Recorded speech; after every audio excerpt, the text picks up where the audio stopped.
and all these are the inactive forms. They have to convert into an active form. Okay, so these are called zymogens. How the enzymes are classified? Enzymes are classified by help of the IUB and the International Union of Biochemistry and Molecular Biology. They classified this enzymes into 7 types. So in that, the first one we are discussing about the oxidoreductase, transferase, hydrolase, lyase, isomerase, ligase, and translocase. So there are different types of enzymes. The first one is called the oxidoreductase, where we are accepting or donating the hydrogen ions. Okay, transferring of the hydrogen ions with the help of the enzyme called the oxidoreductase. And second one is called the enzyme called the transferase. The transferase means what will transfer? If other than the hydrogen atoms. Other than the hydrogen atoms, it will transfer all the amino groups, it will transfer carboxyl groups, it will transfer phosphate group. Okay, so this type of enzyme comes under the transferase. And third one is called the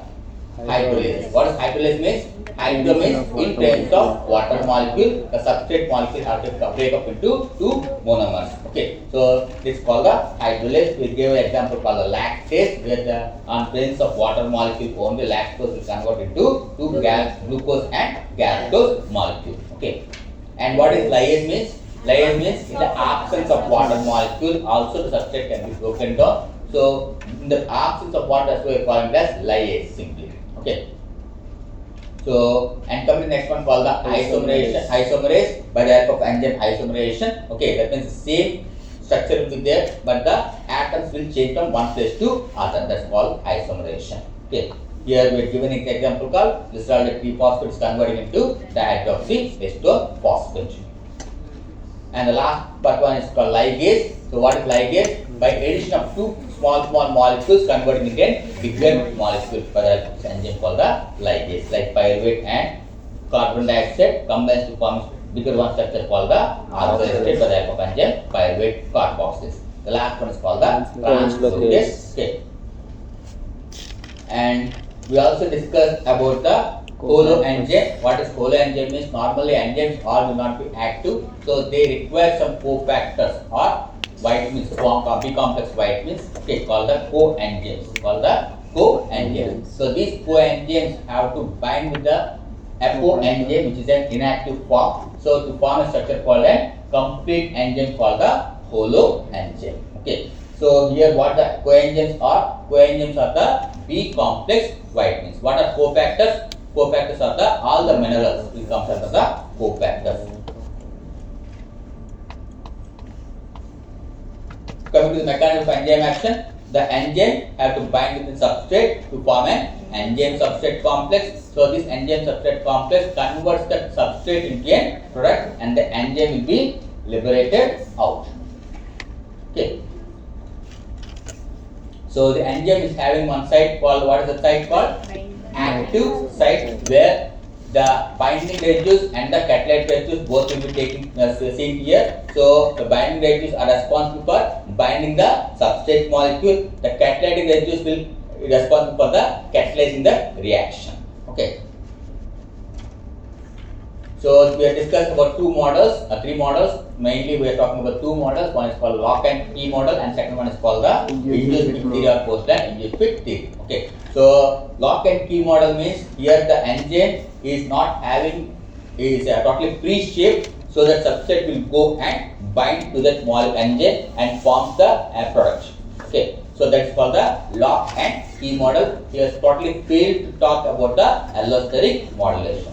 Coming to the next one called induced fit theory. In the induced fit theory, the enzyme is not all pre-shaped. Totally the shape is totally different. Whenever the substrate is coming up, at that time the substrate, basing upon the substrate molecule, the enzyme which changes its shape conformation, so that the substrate can go and bind to that enzyme and forms the product. That's called the post-land induced fit theory. He proposed about the allosteric modulations. And coming to different types of enzyme specificities, here we are talking about the stereospecificity, means L and D types. Okay, only L amino acids will be acted by the help of an enzyme called the L amino acid oxidase, whereas D amino acid oxidase will act upon the D amino acids only. Okay, we also discussed about the reaction specificity. Okay, in that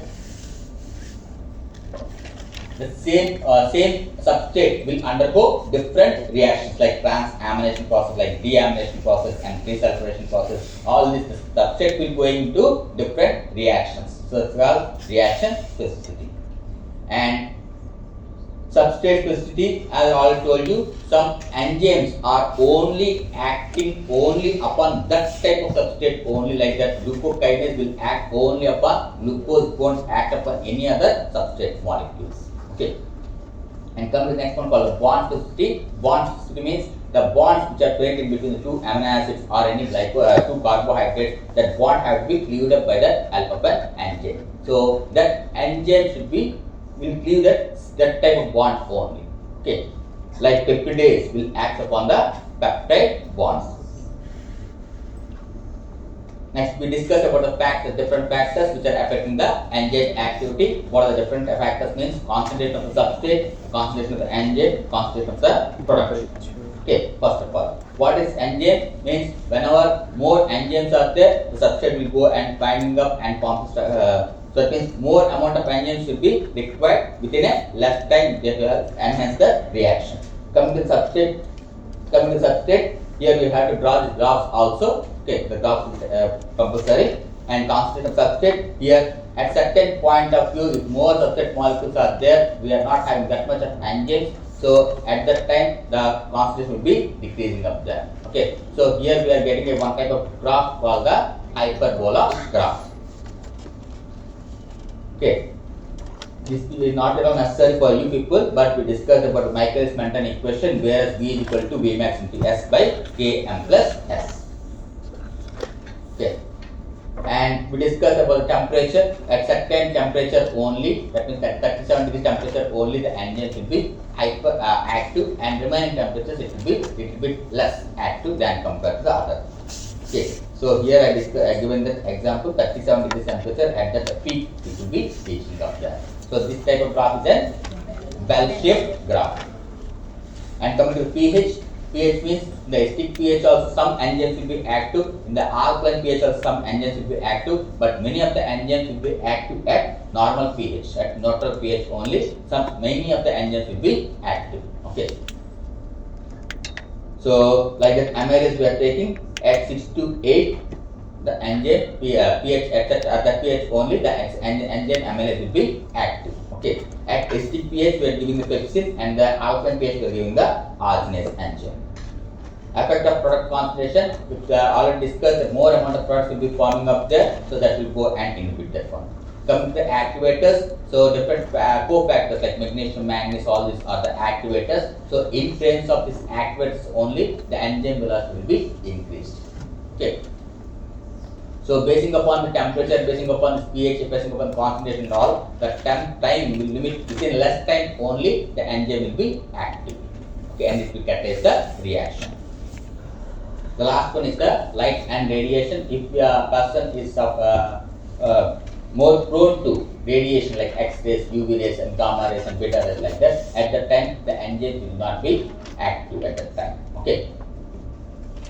Coming to different types of inhibitions, enzyme inhibition, the reversible and non-reversible, allosteric inhibition. The reversible inhibition, we talked about the competitive inhibition and the non-competitive inhibition. What is competitive inhibition? The inhibition taking place in the competition taking place in the inhibitor and the substrate. Inhibitor and the substrate. So that type of inhibition is called the competitive inhibition. What is non-competitive inhibition? Here the enzyme, the substrate won't, the inhibitor won't look like a same like substrate, but even though the inhibition is taking place, that means the inhibitor will go and bind the other point of the enzyme, not at the active site, but will point the other point of the enzyme, so that the distraction of the enzyme will take place, so it cannot combine with the substrate to form a product. So that's called the non-competitive inhibition.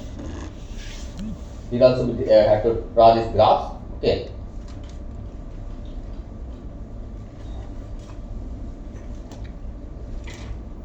We discussed about the irreversible inhibition also, where we discussed the iodide state, DFP and disulfiram drugs. Okay. We discussed about the iodide state, where in glycolyzed step, the iodide state will go and inhibit this enzyme.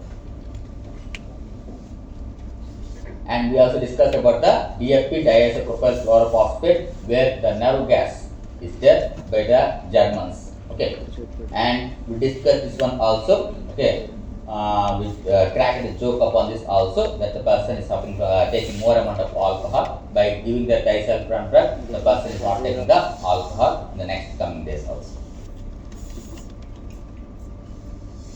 Coming to suicidal inhibition, I already told you the allopurinol is talking about the suicidal inhibition. Okay, and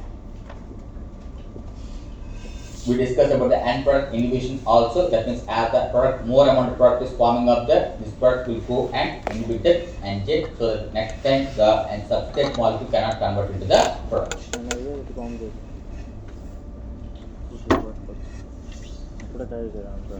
We discussed about the different types of isoenzymes, where we discussed about the lactate dehydrogenase, we discussed about the CPK. CPK contains how many CPK1, CPK2 and CPK3. LDH contains 5 types: LDH1, LDH2, LDH3, LDH4 and LDH5. Okay. We discussed about this cardiac biomarkers also. So different types of biomarkers are there to detect whether the person is suffering from any heart failure or not, if the person is suffering from any liver failure or not. Okay, so that's called the liver enzymes. So SGPT, SGOT and the ALP levels are the same time GGT levels, mainly the alcoholic cirrhosis. At the time the GGT levels will be elevated. We also discussed about the pancreatitis condition, where the amylase levels and the lipase levels will be elevated. Okay.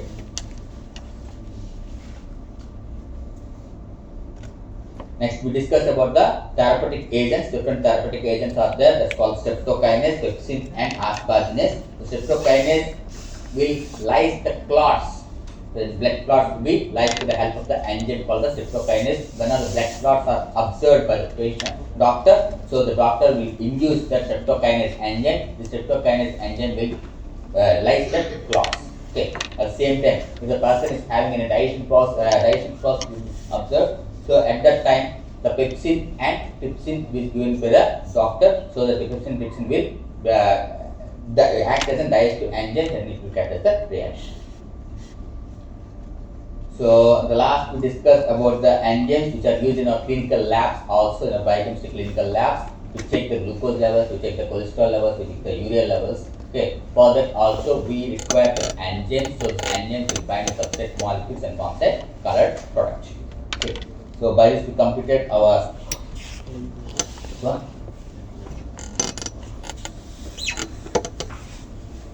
So you ఒకసారి చూడండి. Patient వచ్చాడు, chest pain ఉంది. Okay. Then that arm and jaw, he has shortness of breath, SOB. His ECG and blood test reveal that he had a heart attack. Okay, it's called myocardial infarction. So what type of enzymes will be elevated? ఇక్కడ ఏ enzymes, ALT చేస్తారా, AST చేస్తారా, CK చేస్తారా, LDH చేస్తారా? LDH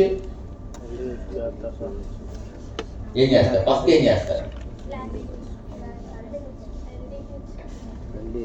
first చేసి CK చేస్తారు, దాని తర్వాత LDH చేస్తారు. LDH లెవెల్స్ ఫస్ట్ నుండి లాస్ట్ దాకా కంటిన్యూస్ కంటే ఆఫ్టర్ 10 days వరకు LDH లెవెల్స్ ఎలివేట్ అవుతాయి కాబట్టి ఫస్ట్ చెక్ చేసుకుంటారు దాన్ని. ఓకే.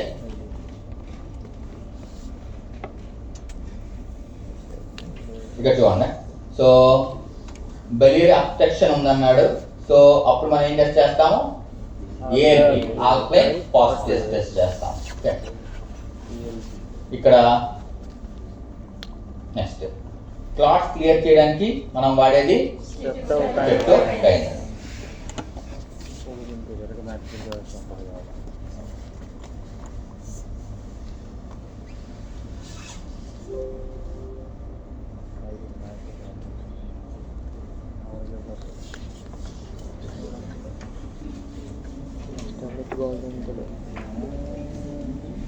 So by